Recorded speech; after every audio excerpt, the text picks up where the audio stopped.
Vamos dar início, então, ao nosso encontro de estudos para o Livro dos Médios dessa noite.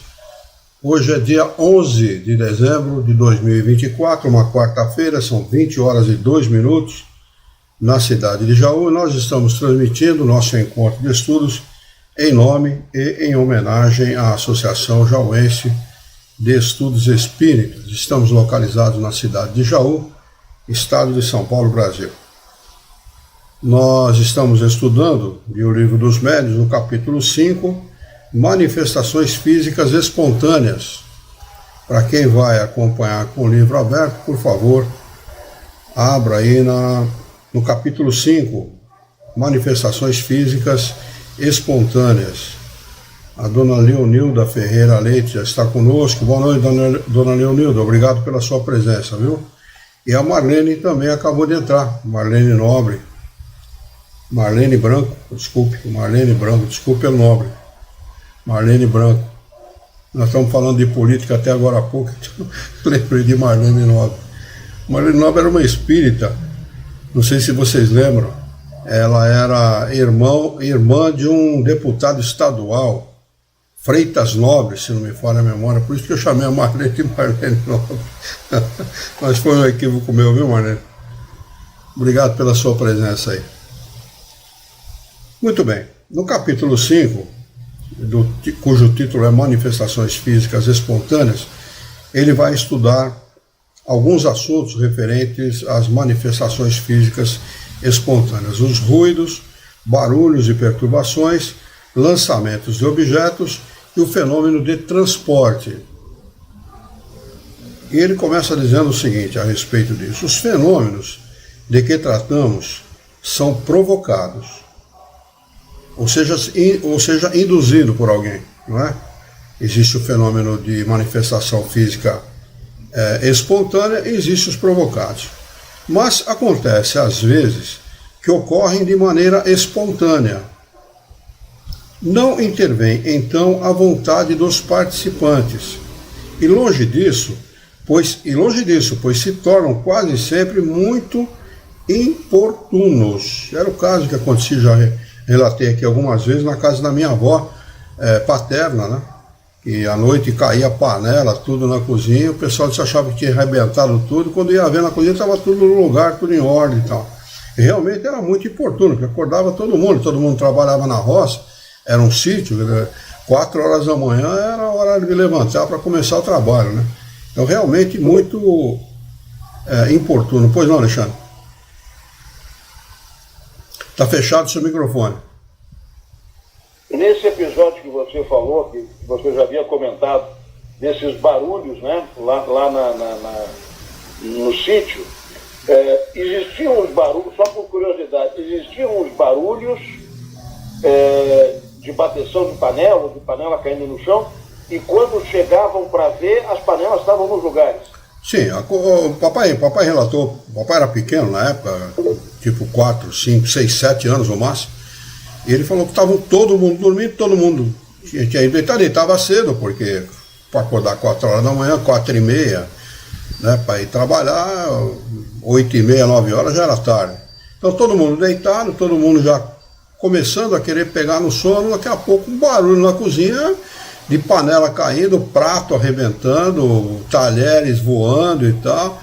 E o pessoal naturalmente levantava, porque se imaginava que tinha algum bicho, alguma coisa que estava na cozinha fazendo essa balbúrdia toda.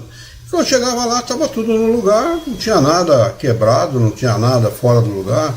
Era uma coisa assim. E por isso que a vovó Isabel procurou na época solucionar o problema, mas acabou encontrando um charlatão e acabou desiludindo ela a respeito dessa história de espiritismo. Ela tinha uma certa reserva com o espiritismo, porque falava em espiritismo para ela, tinha uma reserva muito grande por causa disso. Ela acabou colocando todo mundo na mesma panela, como é o que muitos fazem, né?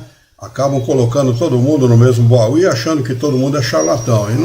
E não há charlatanice nenhuma no fato em si. O fato era verídico, o fato era real. Só que ela procurou a pessoa errada para tentar solucionar o problema. Se ela tivesse procurado a pessoa certa, uma pessoa séria, uma pessoa estudiosa da doutrina, como havia próximo a ela, Matão, por exemplo, nós tínhamos o Caibar Schutter, que foi o primeiro radialista, o primeiro programa espírita de rádio, foi feito pelo Caibar Schutter em Araraquara, que é próximo aqui da cidade de Jaú, né?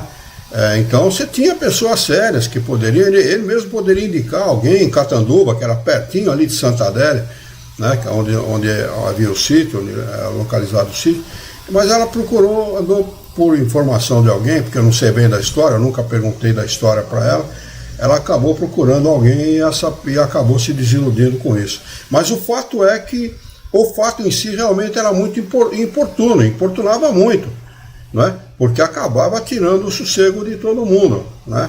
Eu estimo que certamente entre os familiares, entre meus tios e minha própria avó, não sei, havia um médium de efeito físico que fornecia o fluido vital para que pudesse ocorrer os fenômenos. Com certeza a gente sabe que o médium não precisa fornecer espontaneamente, ele pode fornecer sem saber que está fornecendo o material para que ocorram os fenômenos, né? Então era isso que acontecia na casa da vovó, né? Um caso familiar aqui do quintal da minha família, que bastante verídico, bastante real, até porque ninguém era espírita.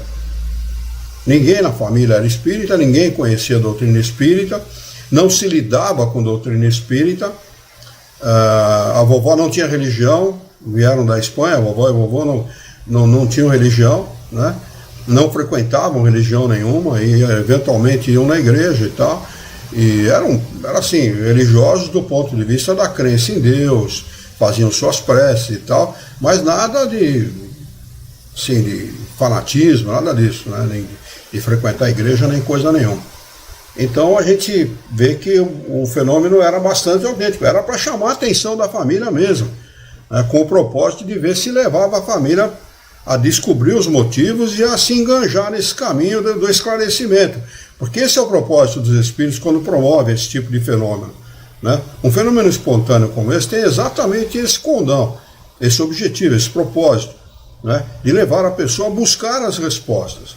Mas a gente sabe que a gente pode buscar a resposta no lugar certo e no lugar não tão certo assim e no lugar errado, né?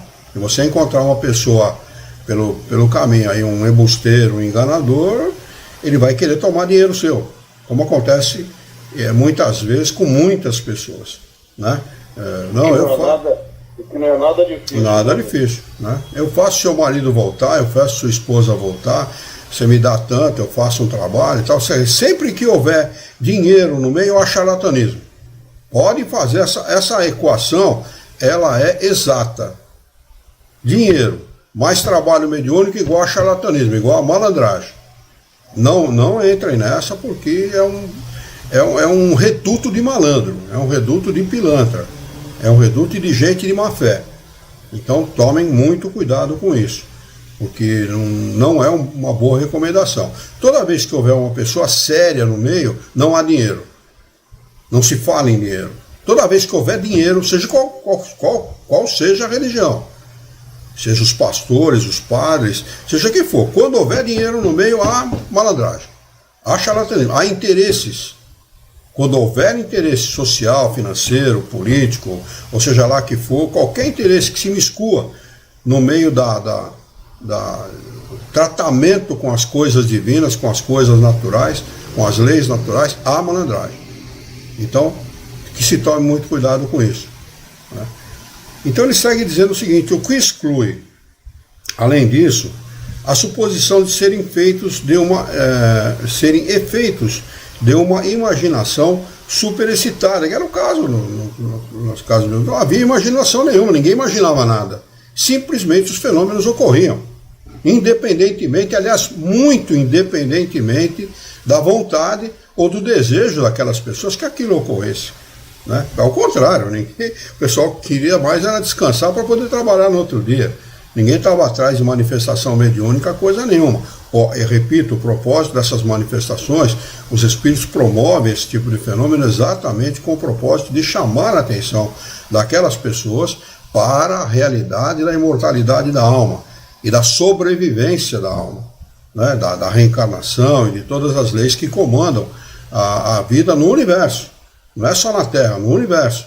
Né? As pessoas precisam despertar para essa realidade. É uma forma do próprio espírito guia daquelas pessoas e daquela família, daquele grupo de pessoas, que era um grupo muito grande. Eles eram em 15 pessoas dentro da casa, 13 filhos e o casal, né? Era um grupo grande, quer dizer, se conseguisse levar a família a bom termo a esse respeito, nós teríamos uma família, um grupo grande de pessoas ligadas à divulgação dessas verdades, né? E infelizmente não foi o que se conseguiu, mas Deus sabe o que faz, né?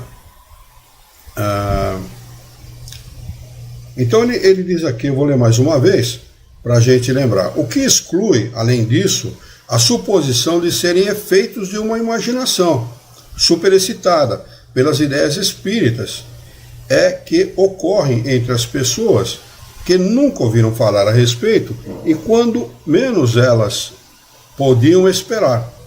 Esses fenômenos, cuja manifestação se poderia considerar como de prática espírita natural, são muito importantes, porque excluem as suspeitas de conivência. Recomendamos, por isso, às pessoas que se ocupam dos fenômenos espíritas coletarem todos os fatos desse gênero de que tiverem conhecimento, mas, sobretudo, constatarem cuidadosamente a sua realidade através de minucioso estudo das circunstâncias para se assegurarem de não se tratar de simples ilusão ou mistificação.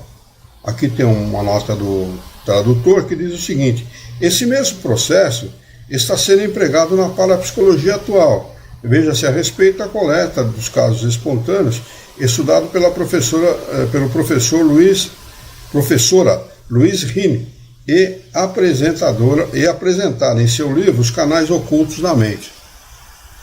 Kardec sempre recomenda isso, né, que se constate a veracidade dos fatos, né? Eu posso dizer com toda a segurança, com a segurança absoluta, que aquilo que eu relatei é a mais pura realidade. Porque, primeiro que quando relataram para mim esses fatos, eu era um adolescente, um jovem, e não tinha ligação nenhuma com doutrina espírita, e até encarei de forma mística aquilo que me foi relatado. Mas depois, com conhecimento espírita e tudo mais, acabei entendendo aquilo que estava acontecendo, né? Deixa eu ver lá como é que está no YouTube, não temos ninguém ainda, e no Facebook permanece a Marlene e a Dona Leonilda. Muito bem. Ele segue dizendo o seguinte: de todas as manifestações espíritas, a mais simples e frequente são os ruídos e pancadas. Mas é sobretudo nesses casos que devemos temer a ilusão, pois há muitas causas naturais que podem produzi-las. O vento que assobia ou sacode um objeto, algo que a gente mesmo está movendo sem perceber, um efeito acústico, um animal oculto, um inseto e assim por diante, e até mesmo brincadeiras de mau gosto. Os ruídos espíritas têm, aliás, características inconfundíveis, com intensidade e timbre muito variado. São facilmente reconhecíveis e não podem ser confundidas com os estalidos da madeira, o crepitar do fogo ou o tic-tac de um relógio. São golpes secos, às vezes surdos, fracos e leves, de outras vezes claros, distintos, até mesmo barulhentos, que mudam de lugar e se repetem sem nenhuma regularidade mecânica. De todos os meios de controle, o mais eficaz é que não deixa nenhuma dúvida quanto à origem é submetê-los à nossa vontade. Se eles se fizeram ouvir do lado que indicamos, se responderem ao nosso pensamento, sem articular palavras, dando o número que pedimos, aumentando ou diminuindo a sua intensidade, não podemos negar a presença de uma causa inteligente, mas a falta de resposta nem sempre prova o contrário. Por que Kardec afirma isso? Porque o espírito tem vontade. Ele pode ou não aceitar as nossas sugestões, né? Então é preciso repetir o evento várias vezes para que se constate realmente se há ou não a presença dos desencarnados. Admitindo, porém, depois de minuciosa constatação, que os ruídos ou qualquer outro efeito são manifestações reais, seria racional que nos amedrontássemos? Porque é o que acontece na maioria das vezes com as pessoas, né? Se amedrontam com facilidade, né? A pessoa não entende bem o que está acontecendo e fica amedrontada com aquilo que está acontecendo, que está ocorrendo, né?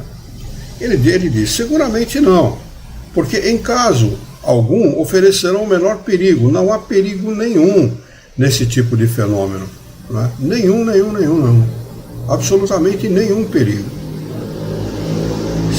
Só podem ser afetadas de maneira prejudicial as pessoas que acreditam tratar-se do diabo, como as crianças que temem lobisomem ou bicho-papão.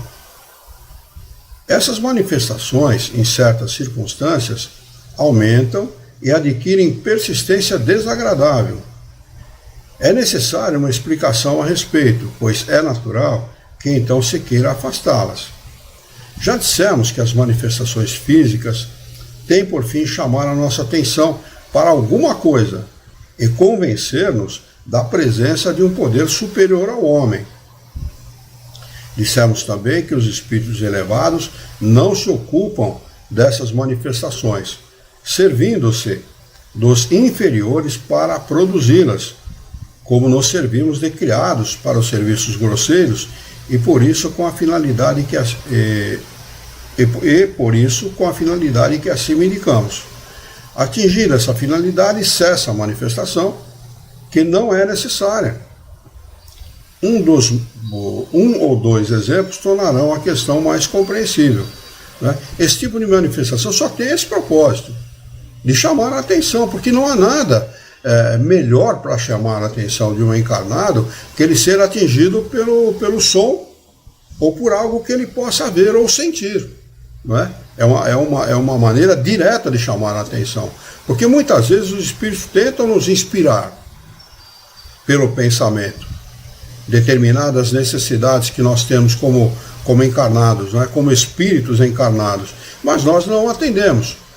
Quando nós não atendemos a essas inspirações, a essa maneira mais sutil dos espíritos nos chamarem a atenção, eles partem para outras maneiras, mais agressivas do ponto de vista sensorial, né? E tratam de promover esses fenômenos para acorda, né? Uma coisa mais ou menos assim, né? Então ele vai dar um exemplo aqui, ó. Há muitos anos, quando iniciava meus estudos de espiritismo, trabalhando uma noite nesse assunto, ouvi golpes, Kardec falando, viu, que soaram ao meu redor durante 4 horas seguidas. Golpes, algum barulho, alguma coisa que estava em torno de Kardec ali. Era a primeira vez que isso me acontecia. Verifiquei que não tinha nenhuma causa acidental, mas no momento não pude saber mais nada. Vejam vocês, 4 horas seguidas da mesma coisa, e Kardec foi observar se tinha alguma causa natural que estava promovendo aquele tipo de evento.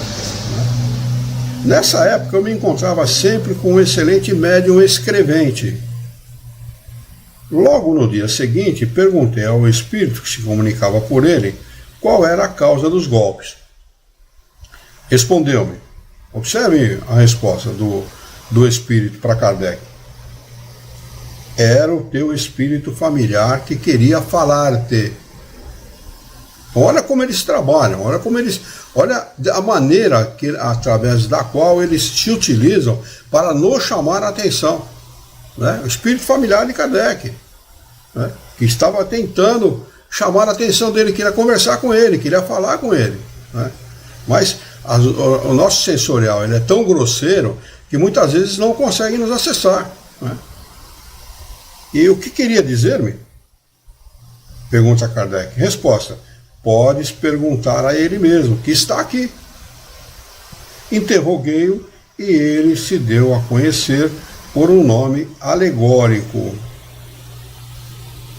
Abre parênteses. Soube, depois, por outros espíritos, que ele pertence a uma ordem muito elevada e que desempenhou na Terra um papel importante, fecha parênteses. Indicou erros no meu trabalho, apontando as linhas em que eu os encontraria. Deu-me úteis e sábios conselhos e acrescentou que estaria sempre comigo e me atenderia quando eu quisesse interrogá-lo. Isso acontece com todos nós. Nós estamos caminhando por uma estrada, estamos aí fazendo uma viagem qualquer. Fura um pneu, acontece um evento qualquer, nós paramos, erramos o caminho. E isso muitas vezes tem a mão dos espíritos. Acreditem vocês ou não. Porque a rodovia pode estar impedida, o nosso caminho pode estar impedido, e a maneira através da qual ele se utiliza para preservar o nosso bem-estar é fazendo esse tipo de coisa. É promovendo esse tipo de evento. Não é?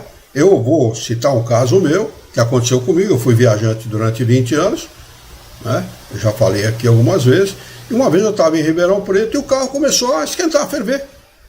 Eu tinha um carro da Chevrolet na época, né? Um Monza na época, e o carro começou a ferver, sem motivo nenhum. Eu levei num especialista lá em Ribeirão Preto, o rapaz desmontou o que tinha que desmontar, observou que não tinha vazamento de água nenhum, não tinha nada. Ele montou e falou: teu carro não tem nada, teu carro está perfeito.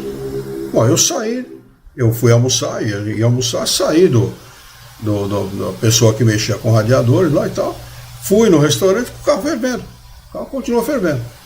Aí eu almocei e tal, voltei no mesmo, o rapaz examinou tudo e falou: não tem nada, não tem o que fazer.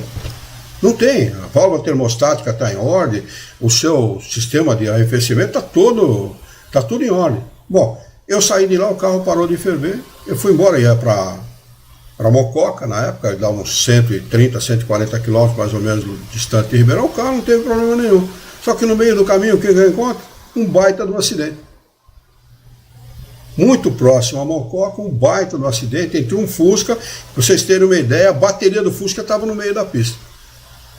Então, é a maneira que eles se utilizam, muitas vezes, para preservar o nosso bem-estar. Eles têm, naturalmente, autorização para fazer aquilo, eles pedem autorização, eles têm autorização e fazem o que eles podem para nos ajudar de alguma maneira. Isso ocorre em todos os setores da vida, em todos os setores. Pode nos inspirar bons pensamentos, boas ideias, nos preservar de acidentes em casa, por exemplo, né? Acidentes corriqueiros que podem acontecer em casa, nos dando esse tipo de inspiração que foi dada a Kardec, nos chamando a atenção, desviando a nossa atenção para outra coisa, né? É assim que eles agem, e normalmente eles se utilizam desses subterfúgios com esse propósito, né? Ele segue dizendo o seguinte: desde então, realmente esse espírito jamais me deixou.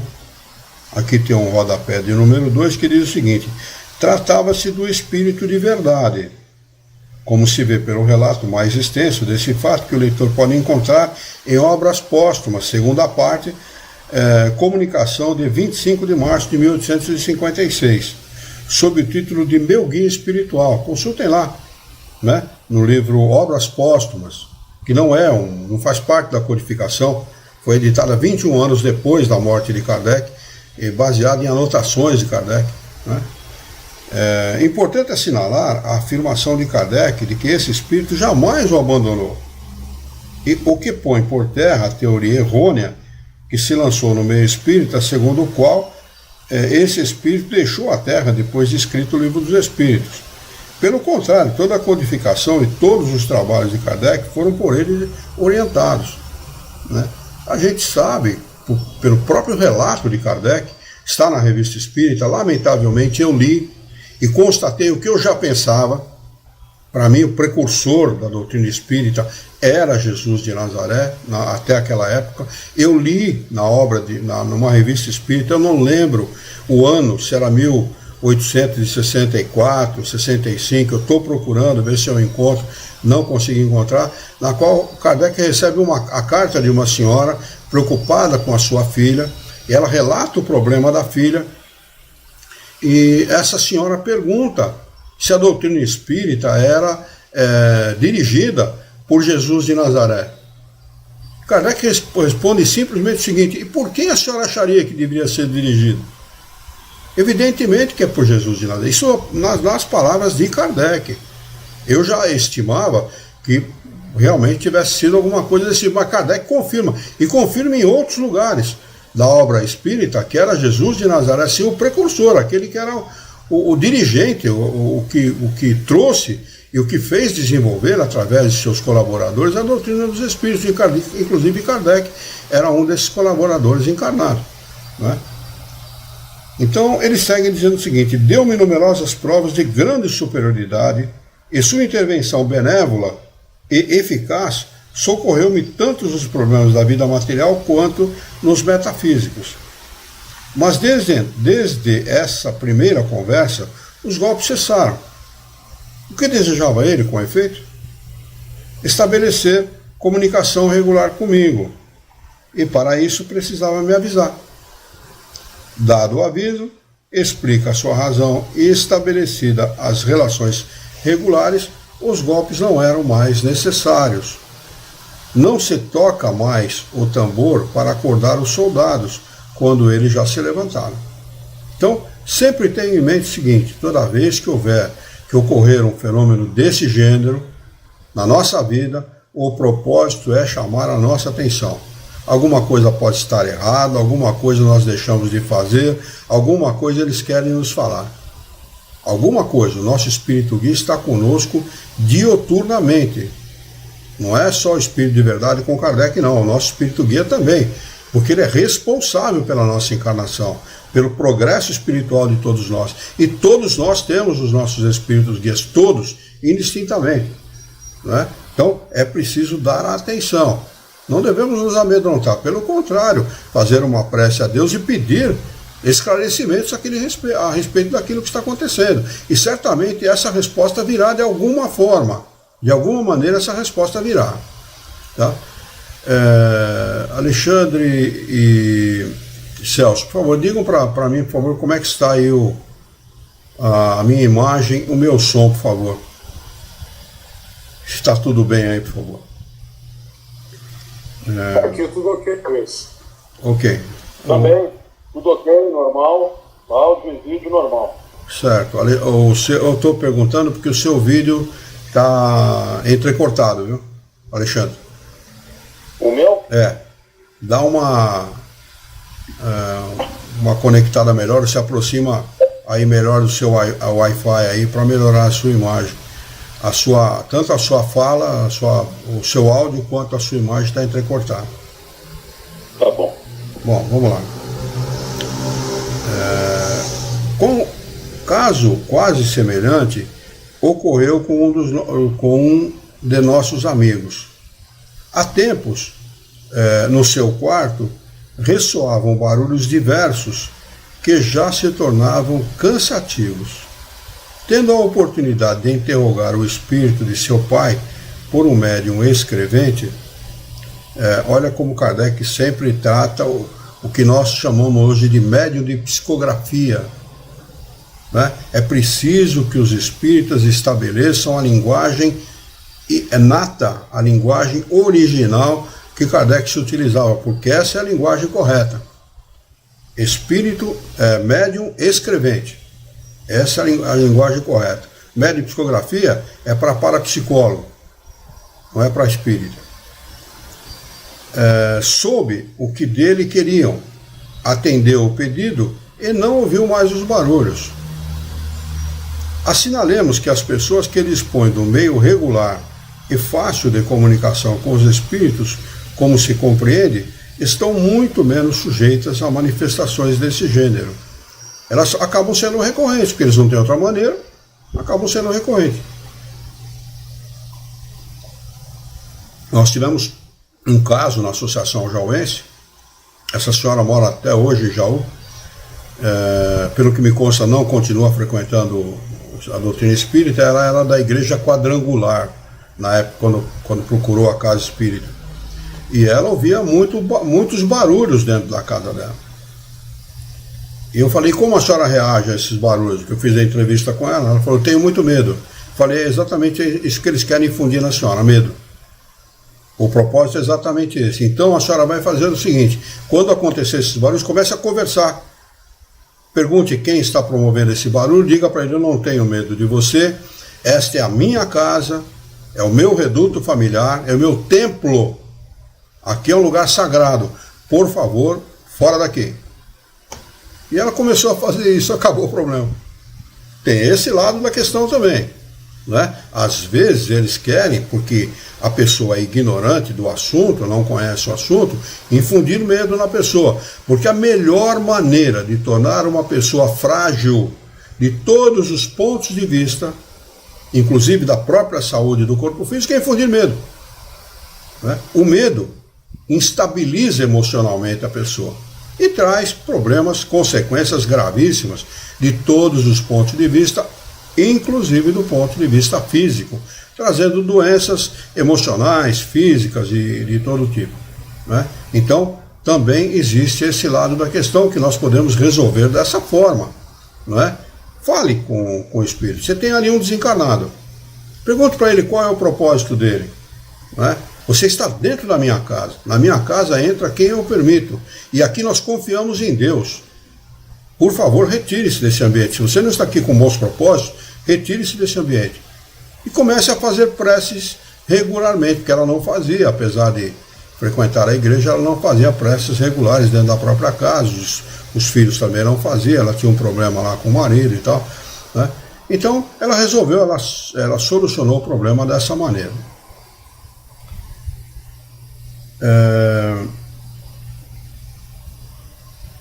Ele segue, as manifestações espontâneas nem sempre se limitam a ruídos e batidas. Degeneram, às vezes, em verdadeiras barulheiras e em perturbações. Móveis e objetos são revirados. Projéteis diversos são atirados de fora. Portas e janelas são abertas e fechadas por mãos invisíveis. Vidraças se quebram e tudo isso não pode ser levado à conta da ilusão, né? Há casos de casas, imóveis, que sofrem apedrejamento nos telhados, quebrando telhas, quebrando vidraças e etc, né? Isso pode ocorrer e ocorre muitas vezes, né? Toda essa desordem é muitas vezes real, mas algumas vezes é apenas aparente, como é no caso dos meus avós. Ouve-se gritaria num cômodo ao lado, barulho de louça que cai e se despedaça, de achas de lenha rolando no assoalho. Corre-se para ver e encontra-se tudo tranquilo e em ordem. Até parece que ele está relatando o que eu acabei de relatar aqui para vocês, né? Mas a gente se retira. Porém, e o tumulto recomeça. Aconteceu isso no caso da vovó também. Essas manifestações não são raras nem novas. São poucas as crônicas locais que não incluem alguma história desse gênero.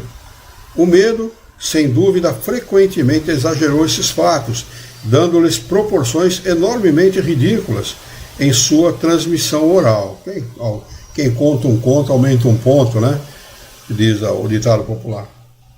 Com a ajuda das superstições, as casas em que se verificavam foram consideradas como assombradas pelo diabo. Coitado, tem as costas largas, apesar de não existir, tem as costas bastante largas. Daí, todos os contos maravilhosos ou terríveis de fantasmas. A trapaça, por sua vez, não perdeu a ocasião de explorar a credulidade, quase sempre em proveito pessoal. Compreende-se ainda a impressão que fatos dessa espécie, mesmo reduzidos à realidade, podem produzir em caráteres fracos e predispostos pela educação a ideias supersticiosas. O meio mais seguro de prevenir os inconvenientes que possam acarretar, pois não se pode impedi-los, é dar a conhecer a verdade, é se instruir a respeito. Instrua-se. Não é necessário tornar-se espírita, mas tenha conhecimento a respeito. Né? Deixe de lado o preconceito, as ideias preconcebidas, pegue o livro dos Espíritos e não apenas leia, que ler não é estudar. Estudar é dar a devida atenção àquilo que se quer aprender. Estude, adquira conhecimento e você vai ter uma força muito grande, né? Você vai ter ascendência sobre esses fenômenos, porque você deixou de ser ignorante, né? E vai conseguir dominar a situação. Então, o melhor meio de se solucionar isso é conhecer a verdade, conhecer a realidade espiritual. Jesus se debate em tempo integral para mostrar a realidade da sobrevivência da alma, mostrar essa realidade. Quando Jesus pergunta se João era Elias, ele falou: Elias já veio. Ele está falando do quê? Quando ele fala com Nicodemos que é necessário nascer de novo, ele está falando do quê? Então Jesus falava de reencarnação, de imortalidade, de lei de causa e consequência, de todas essas leis que nós estudamos hoje com clareza na doutrina dos Espíritos, com clareza, com toda a clareza necessária. Basta querer conhecer. Conheça, aprenda. Você não precisa deixar sua religião. Você pode continuar sendo o que você quiser, independentemente de qualquer coisa, mas tenha conhecimento. O conhecimento é fundamental, não é? É fundamental para poder se resolver esse tipo de questão, que acontece em todos os lugares. As pessoas muitas vezes não relatam por medo de serem rejeitadas. Vão pensar que eu estou louca, vão pensar que eu estou louco, vão me internar num hospício, entendeu? Mas em muitas casas acontecem esses fenômenos. É natural. São os nossos espíritos guias nos chamando a atenção para essa necessidade que nós temos de despertar para a realidade. Quando Jesus fala que ouçam aqueles que têm ouvidos de ouvir e que vejam aqueles que têm olhos de ver, ele estava dizendo exatamente isso. Acordem para essa realidade. É a nossa realidade. Se nós estamos aqui temporariamente, se a morte é um fato para todos, indistintamente, nós precisamos saber o que aconteceu antes e o que vai acontecer depois. É a nossa vida, é o nosso ser, né, que está em jogo. Então nós precisamos saber dessa verdade para poder estar bem. Que aquele que se prepara para essa realidade desencarna bem, vive bem depois da morte. Depois que ele desencarna, ele vive melhor.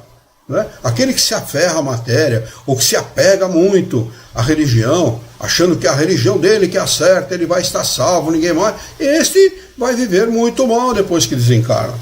Né? Por quê? Não porque ele tenha sido mal religioso, mas porque ele foi fanático. Se apega a ideias. E nós somos vítimas. Nós somos herdeiros daquilo que pensamos.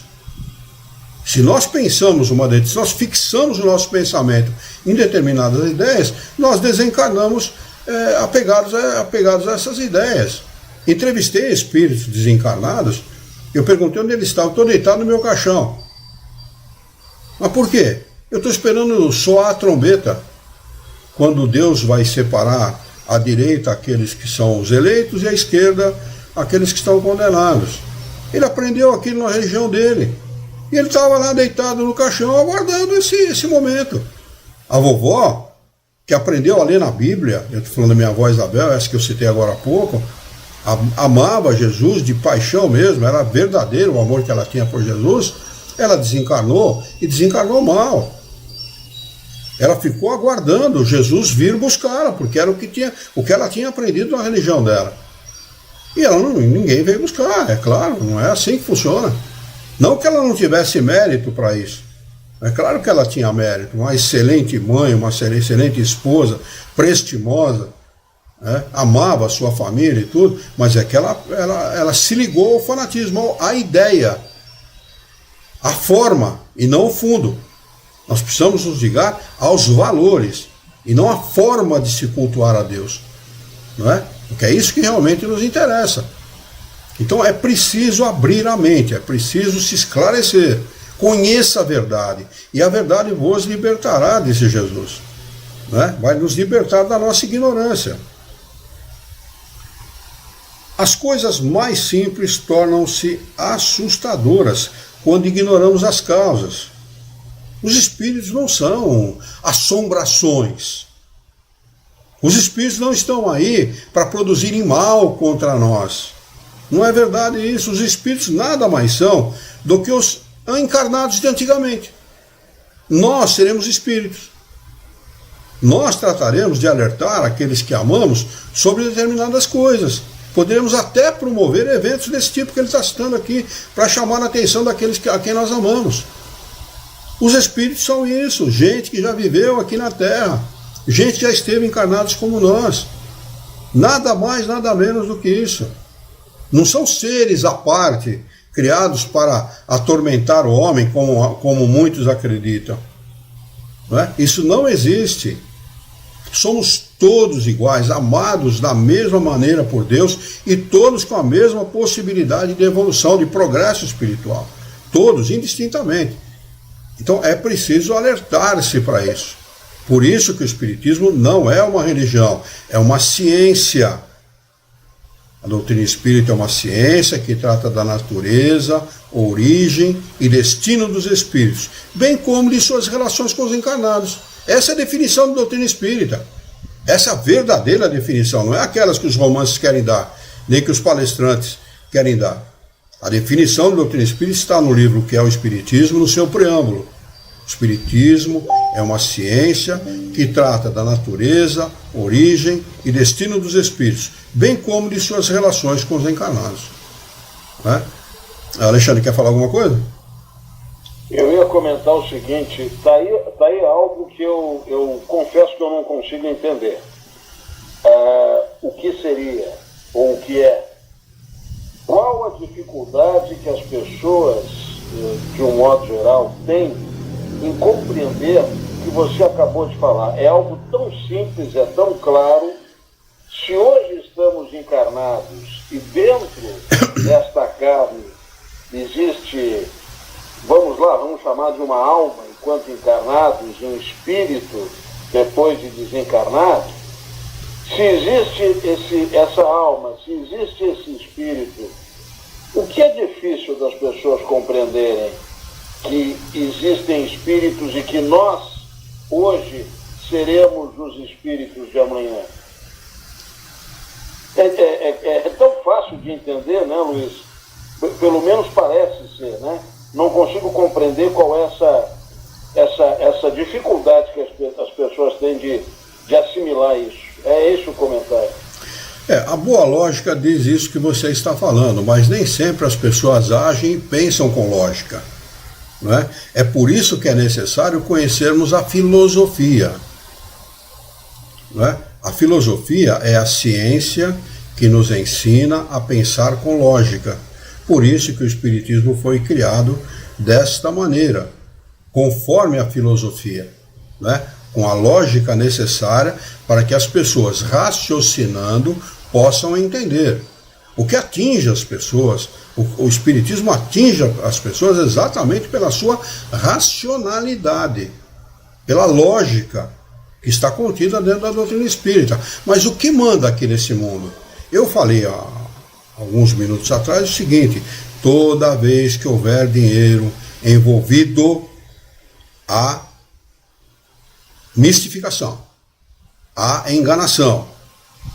Tá certo? E o que mais está envolvido no meio das religiões senão o dinheiro?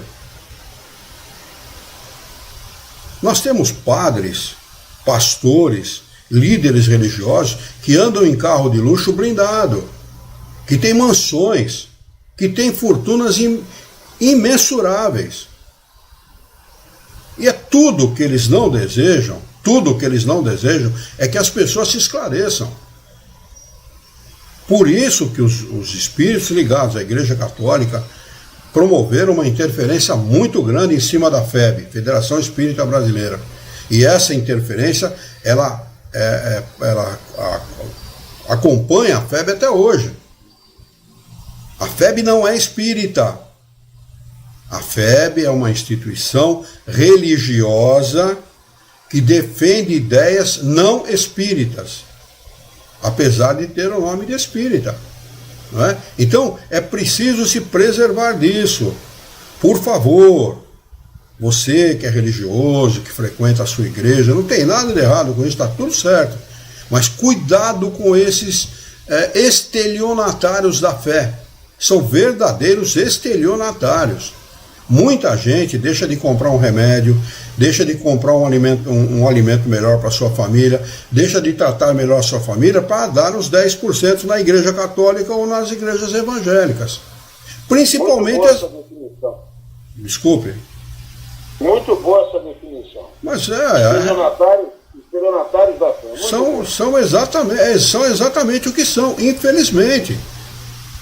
Eu tenho gente na minha família que já desencarnou, e tenho gente na minha família que está encarnado, que são ligados a esse tipo a esses grupos. Estão ricos. Não tem diploma, não tem nada, estão ricos. Ricos. Eu não estou falando de remediado, não. E nem de classe média, não. São classe média alta. Gente que tem 7, 8, 10 casas, e jovem, hein, com 40 e poucos anos, tem 50 anos ainda. Que andam em carro de luxo para nós aqui no Brasil, né? Mas que andam em carro de luxo aqui no Brasil, e que tem 7, 8, 10 casas alugadas, que vivem, comem do bom e do melhor e tal, a custa da credulidade das pessoas desavisadas. É preciso que as pessoas se alertem para isso. Toda vez que houver interesse financeiro, social, econômico, político, sempre que houver isso, por favor, tenham muito cuidado. Tenham muito cuidado, porque há malandragem no meio, há corrupção no meio.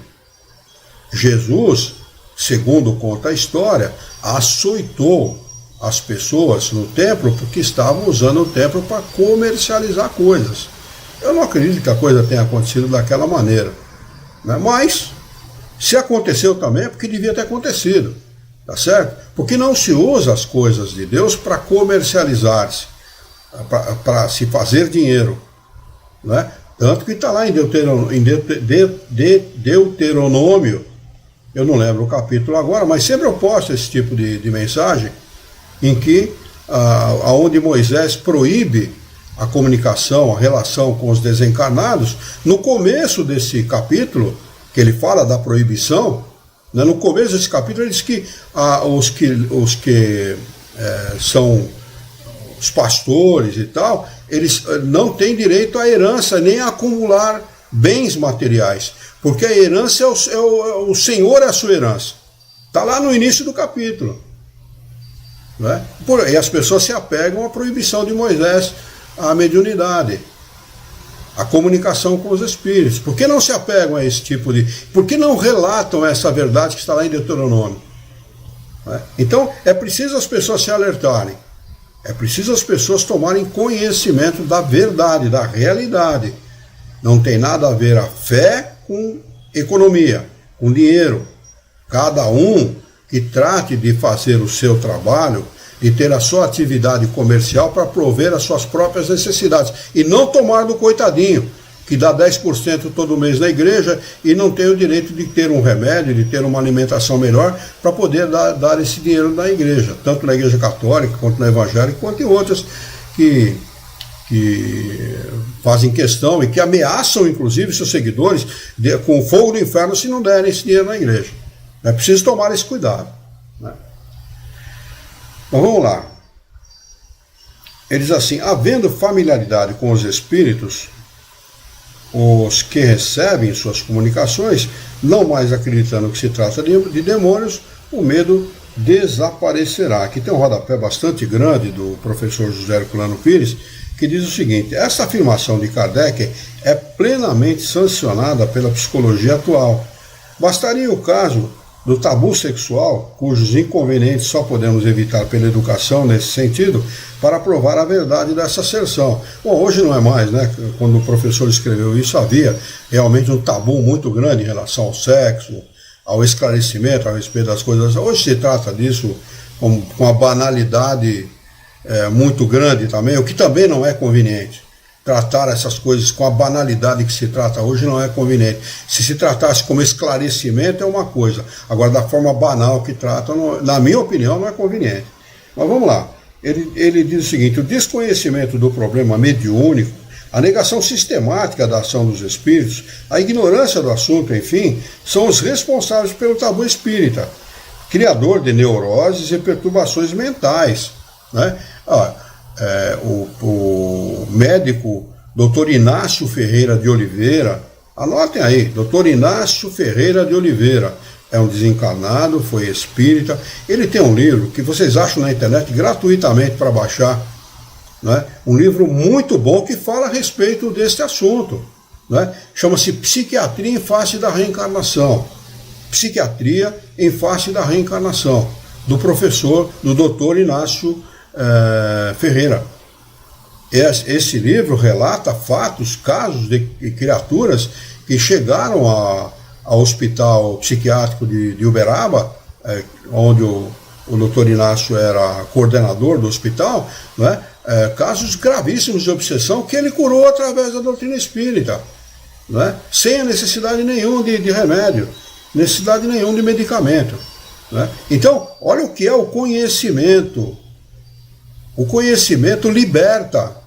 O conhecimento, ele liberta, inclusive, das amarras da religião, né? Dos dogmas, por exemplo, que atrelam a pessoa a crenças infundadas, a crenças que não têm a menor racionalidade. Como é que uma igreja que se diz crente em um Deus só pode ter 3 deuses, como é a igreja católica? Deus Pai, Deus Filho e Espírito Santo. Já pararam para pensar nisso, não? Porque eles dizem que há o Deus Pai, o Deus Filho, criaram mais um Deus, e o Espírito Santo, né? É um absurdo. Se as pessoas parassem para pensar somente nisso, né, veriam o quanto estão caminhando no rumo, ou melhor, no rumo não, sem rumo, né? Porque não tem lógica nenhuma. Então nós precisamos nos alertar, precisamos ter conhecimento, precisamos adquirir conhecimento. E está na hora do homem despertar para essa necessidade. Aliás, já passou da hora, né? A hora foi 18 de abril de 1857, lá no século XIX, quando foi lançado o Livro dos Espíritos, né? O professor diz o seguinte: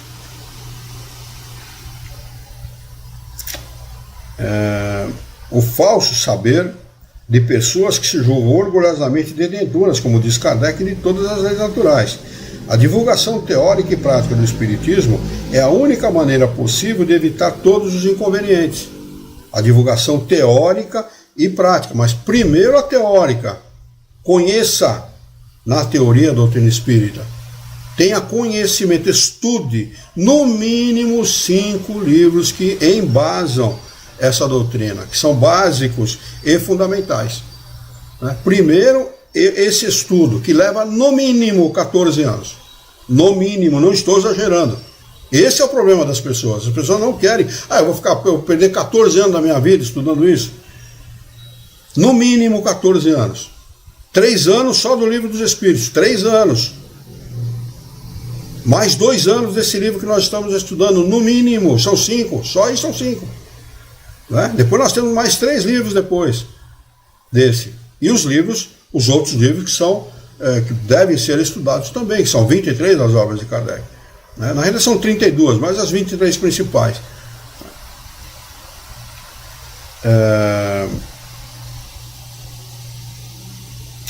Familiarizando as criaturas com o aspecto inegável da realidade. Inútil e prejudicial toda a tentativa de negar os fatos e escamoteá-los através de explicações imaginárias. É o que fazem os religiosos. Explicam de forma imaginária esses fatos, atribuindo ao diabo, ao demônio, né, a causa de todos eles. E dizendo para as pessoas: olha, se vocês seguirem a nossa religião, vocês estão salvos. Quem está fora dela está condenado. Como se Deus tivesse privilegiados.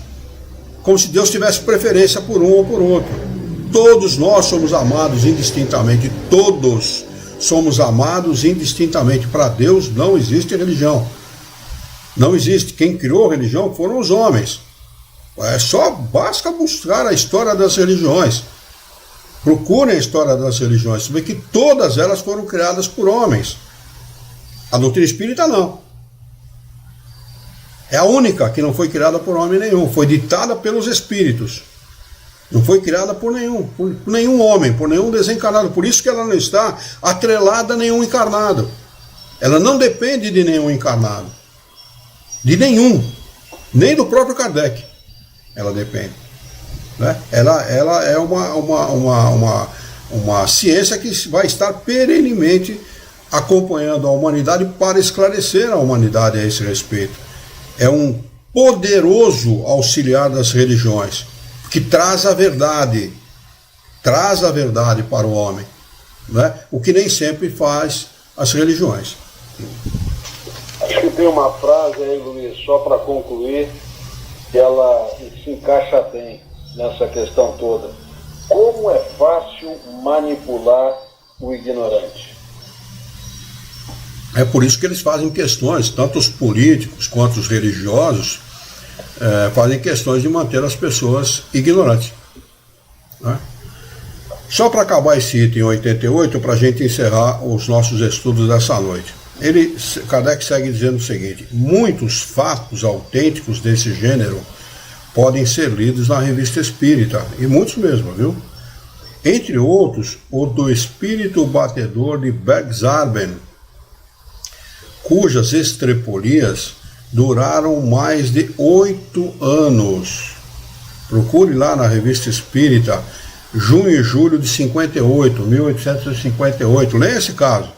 Eu li várias vezes já, porque é bastante extenso, viu? E bastante elucidativo de como agem esses espíritos batedores. Né? Os de Dibelsdorp, agosto de 58, o do padeiro das grandes vendas, próximos de Dieppe, março de 60, o da rua de Noyers, em Paris, agosto de 1860, o espírito de Castelnaudari, sob o título de História de um Danado, fevereiro de 60, e o do fabricante de São Petersburgo, abril de 1860, e assim por diante. Aqui tem o rodapé de número 4, para nós encerrarmos a noite de hoje, que diz o seguinte: nesta citação de Kardec, como em outras tantas desse livro, e as demais obras da codificação, vê-se a importância da Revista Espírita para o estudo sério e aprofundado do Espiritismo. Realmente, a revista, na coleção redigida por Kardec, é fonte de fatos e de esclarecimentos doutrinários indispensáveis aos estudiosos. E é verdade mesmo, né? Muito bem. Vamos anotar aí o item de número 89 deste capítulo, o subitem de número 89, para nós retomarmos na próxima quarta-feira. Deixa eu ver aqui se tem alguma pergunta. No YouTube não. No Facebook também não há nenhuma pergunta.